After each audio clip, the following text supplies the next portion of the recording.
Yes, hello everyone. So last time मैंने story teller में नाम लिखवाया था, but I performed a poetry. Today is going to be a mix of थोड़ा बहुत पर्सनल एक्सपीरियंस और थोड़ा बहुत पोएट्री. So कहानी है मोहब्बत के रंग, कभी फीके, कभी हल्के, कभी सुर्ख. So chapter 1 is I will never get married ever. क्या रखा है शादी में. 2019 दिसंबर मैं उदयपुर ट्रिप पे था अपने दोस्तों के साथ. फाइटिंग की शादी वादी सब बकवास है. आदमियों की फ्रीडम चल जाती है और औरतों को बहुत कॉम्प्रोमाइज करना पड़ता है.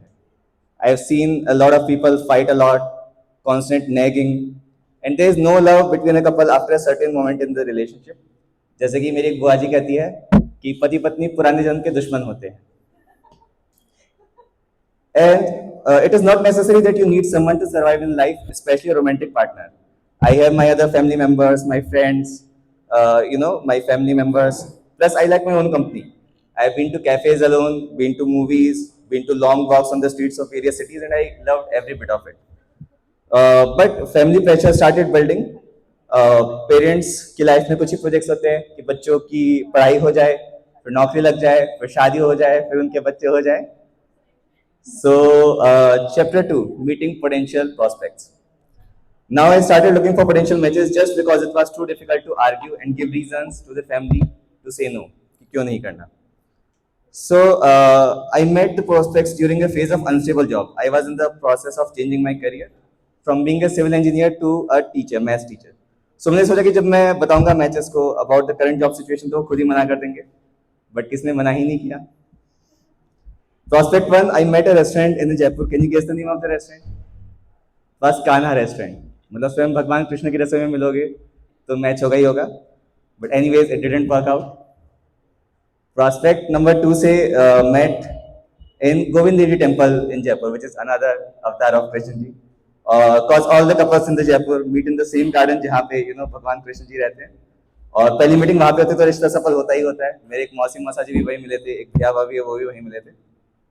बट हम दोनों सोच कर आए थे कि हम अपना अपना टाइम लेंगे. फैमिलीज ने पूरा कितना टाइम चाहिए तो हमने बोला कम से कम 1 महीने बाद डिसाइड करके बताएंगे. बट इंडियन अरेंज मैरिजेस में 1 महीना इज लाइक एक युग. और जब मैंने ये आइडिया प्रपोज किया अचल को कि मैं ये वाली कहानी सुनाता हूँ, तो उसने बोला कि हमारी थोड़ी ना लव स्टोरी है, हमें तो अरेंज मैरिज है. तो मैंने बोला तो क्या हुआ, कहानी तो कहानी होती है और अपनी कहानी में हर कोई हीरो हीरोइन होते हैं. So, meeting was kind of awkward. I got the most confusing compliment which felt like a roast, which was, you look better in real life than you look in photographs.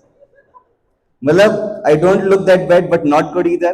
And I'm not good at posing in photographs. But to decide further things, we met again after 1 week. Then when we went to Kanak Vrindavan Garden, Vrindavan. So, Krishna ji सब जगह हैं. Then they were like various गिलहरीज roaming around, जो कि बार बार हमें touch करके चली जा रही थी. ऐसा लग रहा था कबड्डी खेल रही है हमारे साथ. After the end of the meeting, I realized that everyone has their own insecurities. Mine was my receding hairline. और जब मैंने ये बात उनको बताई तो उन्होंने बोला कि so what, I have my spectacles. तो ऐसे तो हर किसी में अपनी अपनी कमियां होती हैं. So at the end of the day, something changed in me from arguing with my friends कि I'll never get married to getting engaged in March of 2020. So I kind of proposed. She took her own sweet time, but then said yes ultimately. And I like to say I swept her off her feet, or she swept me off of mine. 11th of March we got engaged. 9th March को met with a minor accident. Got bruised in the leg. लंगड़ाते हुए चल रहा था, but चेहरे पे लंबी वाली smile थी. दर्द का कोई एहसास नहीं था. But on 22nd of March 2020, COVID hit. So मैं यहाँ तो वहाँ कोर्टशिप पीरियड है. पूरा कोर्टशिप पीरियड जो है वो लॉकडाउन में गया. But as they say, the distance makes the hearts grow fonder. So we have 6 years of meeting for the first time and 5 years of being married. Let's see और कितना. So moral of the story is कि कोई चीजें हम जब दूर से देखते हैं तो उससे उतना जज नहीं कर सकते जब तक हम खुद उसको महसूस नहीं कर लेते. And within the courtship period, I wrote a poem, so I like to end with that. यूं तो इस नादान दिल में यादें बहुत है, पढ़ने को वैसे किताबें बहुत है, पर ऐसी यादों को भुला देने का जिक्र करता है जिसमें मेरे सोने यार का जिक्र नहीं. यूं तो इस दुनिया में चेहरे बहुत है, समुंदर किनारे यूं लहरें बहुत हैं, पर ऐसी यादों को भुला देने को जी करता है, पर उस चेहरे का मुझे दीदार नहीं पाता जिसमें मेरे दिल भर की सूरत नहीं. यूं तो हमारी ख्वाहिशें बहुत है, मौसम के मिजाज में बारिशें बहुत है, पर उन ख्वाहिशों को खुद से जुदा कर दूं जिसमें मेरे महबूब की फिक्र नहीं।